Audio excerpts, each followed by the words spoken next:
Hey, seniors. Today we're going to go through an introduction and review of satire, and we're going to first talk about the way satire is another way to persuade. Why do people do satire? What's its purpose? When you think about what satire is, remember that it's one of many ways to persuade people to come to your opinion, but it works differently than the kinds of persuasion that you're used to. You're used to rhetorical appeals or classical rhetoric, the Aristotelian triangle, ethos, logos, pathos. But satire works on a different level. It is a kind of appeal using all the things that we mentioned, but it does through humor.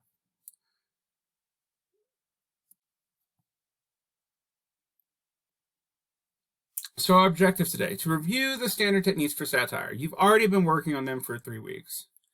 To apply those understandings and techniques to a historical example, in this case specifically, Jonathan Swift's satirical essay, A Modest Proposal.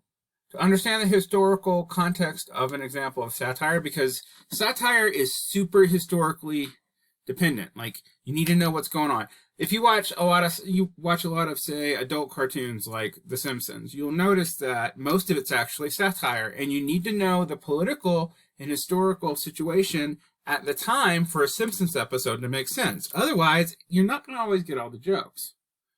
Right. And you need to be able to analyze satire effectively. Those are our goals today. Using humor to persuade. Beyond arguing, there are other ways to write persuasively. For example, satire, which is a manner of writing that mixes a critical attitude with wit, and humor, to make an effort to improve mankind and human institution. Wit is like quips, jokes. When you get back at someone in an insult, that's wit. And humor is obviously exactly what it sounds: the attempt to make people laugh. What is satire specifically? It goes back to ancient Greece. The satire relates to this ancient form of literature called the satyr play. And the satyr play was often used to mock the rulers of the Greek city-states. Now, you don't really need to remember that, but that's the origin. But in modern terms, or at least terms, after ancient Greek times, a literary work that ridicules a subject through use of techniques such as exaggeration, reversal, caricature, incongruity, irony, and or parody in order to make a comment or criticism about this topic. All right, some necessary ingredients. Humor. Satire is supposed to be funny. If it's not funny, it doesn't work. Criticism. Either general criticism of humanity or human nature, or a specific criticism of an individual or group or politics. Some kind of moral voice. Simply mocking or making generic criticism is not satire. You have to have a purpose for it. You have to be trying to convince someone of something. Some moral or policy point must be implied in satire. All right. When someone creates a satire, it is generally ironic and or sarcastic. It can be either good-natured criticism, Horatian satire after Horace, or bitterly cynical denunciations. We call this Juvenalian satire after the poet Juvenal. Both of those are Roman poets, guys. You probably don't need to know that much right now, but it's, if you want to sound smart. Always avoid pretense, affectation, and hypocrisy. Pretense is pretending to know more than you do. Affectation is when you take up something to make yourself seem more important than you are. And hypocrisy is what it sounds like. Doing against something that you're advocating. And satire is more than a little prone to references to things in society that we find taboo or disgusting. A lot of classical satire, for example, will make fun of bodily functions, sexuality. Sometimes it's very much PG-13 or R. Even some of the ancient satires, I can't teach you in school. You have to read them in college because they're a little bit too risque. All right. So let's talk about examples of satire in modern pop culture. All right. And these are old. So when I say modern pop culture, we'll think of additional satires. Saturday Night Live, Weekend Update, The Daily Show, that's always making fun of television news. You might see This Week Tonight by John Oliver is a more modern example of that. And what it's being said, it's identification of human flaws and vices related to politics, entertainment, current events, and also the way it's covered in the news. You can think of a movie like Scary Movie, which is a satire of the movies like Scream from the 90s. It exaggerates the techniques used by horror movies to scare the audience and makes them ridiculous. You can think of a movie like Austin Powers, which is a satire of 60s spy movies like James Bond. And it plays up the sexism towards women and ridicules escapes by spies and the stupidity of the evil villain by calling it out.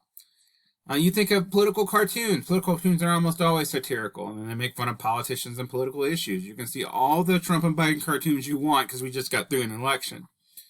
You can think of an example in pop culture. This is Spinal Tap, which makes fun of documentaries about rock musicians, also called rockumentaries, and makes fun of the excesses of modern musicians as well as the way that we idolize them. And you can think of any song by Weird Al Yankovic, which is going to make fun of music and musicians and music videos. It's going to be making fun of the excesses of modern music and the simplicity and immaturity of the lyrics in modern music by making them even more simple and immature. All right. Our society is saturated with satire. If you've ever watched South Park, you've ever watched The Simpsons, Saturday Night Live, most of the cartoons on YouTube, they're usually satirical. Caricature. Caricature is an exaggerated portrait of a weakness, frailties, or humorous aspects of an individual or group. Unfortunately, caricature can often turn out racist, so you have to be careful with it. So if you look at here, we have a caricature of the late Saddam Hussein. And what they do is they've exaggerated his key features, which are his cheeks and his nose. All right, caricature of presidential candidates at Saturday Night Live. This is from 10 years ago. So you see a caricature of Hillary Clinton and Sarah Palin, and you see a caricature of Al Gore. If you looked at the recent Alec Baldwin, Jim Carrey on Saturday Night Live, you see caricatures of Donald Trump and Joe Biden. Overstatement, an exaggeration, making something seem more important than it really is. Overstatement is also called hyperbole. We've used both terms. Understatements is the opposite of exaggeration, a statement that is in fact too weak or less emphatic than it should be. Right? You can think of this in all kinds of places. Now, there's a couple of different kinds of irony that come up. So you have verbal irony, which is when the writer says one thing and means another. Usually we call verbal irony just sarcasm. Dramatic irony is when you know what's going to happen, but the characters don't, and that tension creates an ironic tension where you feel tense for the characters who don't know what's going to happen, but you definitely do. And then there's situational irony where neither you nor the character know. Four major techniques of satire is exaggeration and hyperbole, which is to enlarge, increase, or represent something beyond the normal bounds so it becomes ridiculous, but its faults can be seen obviously. Incongruity, present things that are out of place are absurd in relationship to surroundings, so you realize how absurd it might be even in its natural context. Reversal, to present the opposite of the normal order. So, for example, making the fool the king. Parody, to imitate the techniques or style of another person, place, or thing, but in a way that points out their flaws or exaggerations. Now, we're going to look at a classic example of satire and one that might strike you as a little ghoulish. This is A Modest Proposal. It was written in 1729 by the writer and clergyman Jonathan Swift. Jonathan Swift was an Irish clergyman, and while he was somewhat a complicated figure in Ireland, he did believe that England was overexploiting Ireland. Many Irishmen worked in farms owned by the Englishmen who charged them exorbitantly high rents, so the Irish were frequently unable to pay them and were constantly unable to get ahead. Consequently, many of the Irish farming families lived on the edge of starvation, and when there was, for example, a potato blight, famously, starvation did happen. And in fact, a lot of us in America have Irish ancestry for this very reason, because they left Ireland because they were starving. Why else would you go across the boat to a country that you didn't know anything about? Now, the historical background. Ireland was under the control of England for close to 500 years. In fact, part of Ireland still is under control of England, and it's called Northern Ireland. And was denied union with England when Scotland received it in 1707. So union with England means that they would have political rights. This didn't happen in Ireland and Northern Ireland only until like the 20th century. As a result, Ireland suffered under continued trade restrictions, a lack of resources, very high rents because the English owned the land, and very high taxes. This situation led Swift to write the satirical essay. Now, at the time, the most common way to get your ideas out were pamphlets. And it's kind of like blogging, doing a YouTube channel, 5 years ago doing a Vine, maybe doing a satirical TikTok. You know, that's what pamphlets used to serve. During this time, many writers wrote and published pamphlets with proposals to solve economic problems in Ireland because people wanted to see people starve less. Swift's essay was published as a pamphlet, but parodied the style and method of these pamphlets. So he basically used the kind of suggestions they were making to make fun of them. His purpose was to capture the audience whose indifference he believed was to blame for the situation in Ireland and make the situation better. A modest proposal. In a modest proposal, Swift satirizes the English landlords with outrageous humor, proposing that the Irish infants be sold as food at age 1, when they will be plump and healthy, to give the Irish a new source of income, and that the English a new food product to boost their economy and eliminate social problems. And if you note, if you're like, oh, that's gross as cannibalism, that's kind of the point. Because basically, Swift is implying the English are literally eating the Irish's future. So here's some basic analysis. This is going to help you understand what you're reading, but you're still going to need to read it. All right, Swift satirically expresses his anger towards Ireland's colonial rule, although he was part of that colonial rule, by the way, under England, as well as the hypocrisy of the wealthy not doing much about it. He feels that Ireland is oppressed by English rule, mostly their taxes and rent policy, and ambivalent about their actions against their rules. He doesn't really know what the Irish can do. It bothers him that Irish politicians, as well as the masses of the poor, fail to mobilize on their own behalf. In fact, he's trying to figure out why the Irish don't do more than they are as well. So let me give you an example of what, the kind of thing you're going to see in this essay that you're going to read. I have been told by a knowledgeable American that an infant is the most delicious, nourishing, and wholesome food, whether stewed, roasted, baked, or boiled. Note that also Swift here is making fun of Americans who are not very popular in England in 1720. I wonder what's going to happen in 50 years from 1728 that's going to make us even more unpopular in England. As a side note, if you can't figure out what happens, I'm just going to say one date, 1776. There I suggest that 2,000 new infants of poor parents and 20,000 be reserved to breeding, and the rest be sold to people of quality. Now notice here that he is using understatement, because what he's suggesting is that they sell 20,000 infants of the poor and save 20,000 so that you can have more infants and sell them to people of quality, i.e. the English. He's using understatement and proposing something kind of horrific, that you eat 120,000 of the Irish babies. All right. So I'm going to go, you got that passage and see what you have there. In that passage alone, let's go back. You have reversal and you have understatement, all right? Reversal is something opposite of you expect. You don't expect someone to say, let's solve the problems of poverty by eating babies. That is not what you would normally expect. It's in fact almost the opposite of what you'd normally expect. All right. So I'm going to walk you through a quick analysis of the paragraphs so maybe you'll understand what you're reading. Let's start through paragraphs 1 through 7. Swift hooks the reader by referring to the common sight of beggar mothers with their children on the hills. It was super common in Ireland at the time.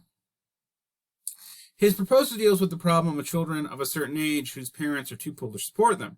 And instead of letting them starve or putting them in a workhouse, he suggests that basically we eat them. He continues by using statistical data to increase the factuality and credibility of his argument, but remember, he doesn't really believe this. He's trying to get you to see how this data is used absurdly. Swift's last comment, how the children do not work or support society, he begins to work in his biting satire regarding the ineptitude of his own Irish people. Notice he's mocking the Irish here too. He's not just mocking the English. Yes, he's saying the English are brutal and exploitative, but he's also saying the Irish are not doing enough to do anything about it. Swift clearly seems exasperated by the situation in the country and censures the poor while critiquing the upper class society that enables them. So he's saying that both the poor aren't doing anything, but the upper class is both parasiting off of them and enabling them at the same time. And then we move to the middle section, which is paragraphs 8 through 19. Swift quickly moves to the specifics of his proposal. He moves so fast and with such understatement that you probably don't really totally notice the barbarity of what he's trying to imply.